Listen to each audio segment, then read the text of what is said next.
Christus ka kong ito sa nula pate tuni ilungay din lunam na lai sang tawin mate alian som di anel som ni len ni panina som tumle guk na jang hi sunga to pa isu tui tunga ong pai chang en nung zui bi de sikha sa na alaw na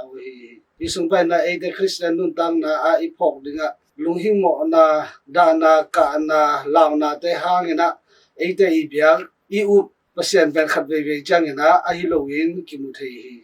to hangin to pa isu tu ni nung zui bi de kya nga bang na gen hiam chi le lungwang takin omun ke ma ka hi chi kamal to amate tha na pya hi leitunga lungwan na nei lo ichi ben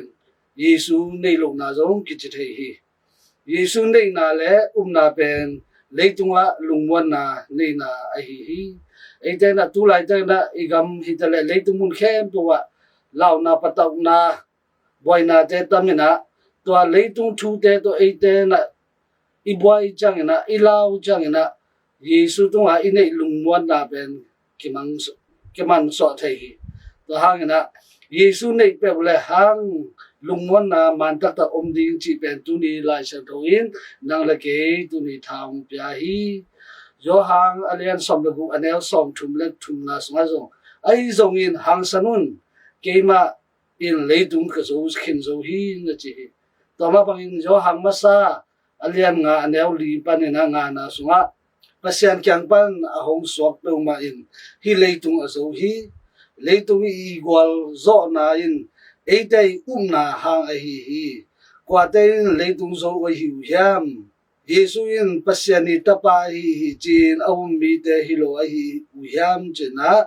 yo hang lai khang na sunga e te ni mu hi Yesu na e te a ding na leitung zo pa a hi ma bangin e te la ma tunga na man tak inei le hi leitung a lung kham na da na ka na te to sian na te sung pan jong e te na lung wan na ki nga be be hi chi ben e ten phok kim ni tu ni to pai sung pai chang na anung zui pi te I ubla na te amu chang in a chang chang in pi ta tunga pi ta I ummo ubla na te amu chang in to pai su lung hi mo ke ma ka hi ke kyang pai hin jina sambe be hi to pai su pi ta ke nga na neu pa o bang hang la na hi hiam chen adong hi khat be chang na e te leitung nung tang na hangin na te neu the ai zong na to pai su na nang la ke ama ke nga I pai na di ama ai zon na ding na sambe be hi to pa o nang ma na hi tak pi le ke zong tui tunga tonin nang ma ke nga hong pai ding thu hong pia in je na pi tan gen hi nang ma na hi tak pi le chi kamal asa ka pa de na pi tai na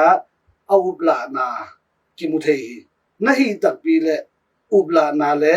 muan la na lak na hi kamal be nang nahi tak pi hi chile ham ite na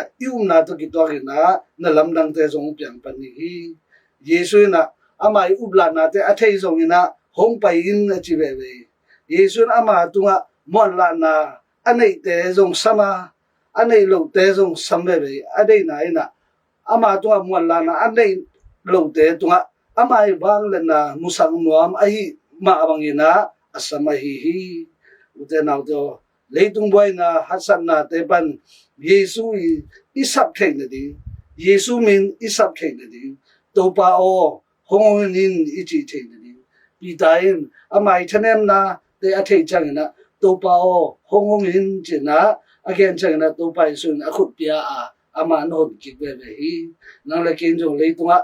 ilung kham na te pan na to pa sian mang hin loin to pa o hongunin chi kamal isak so de ding han cham ni ma te alian som le gu anel som le gu na sunga zong nang pen anung ta pasen ta pa Kristu na hi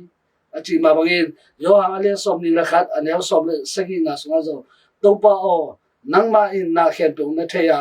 nang ma ko hong il thu zong na the hi che na pi dai kamal te phongin e te leitung nun ta sung teng boy na hasan na te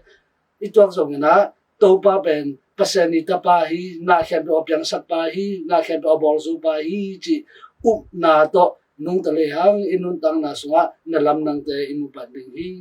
lungwang takin omun chi paseni kamal te nun ta pi ni khache do to pa se to pam ta hen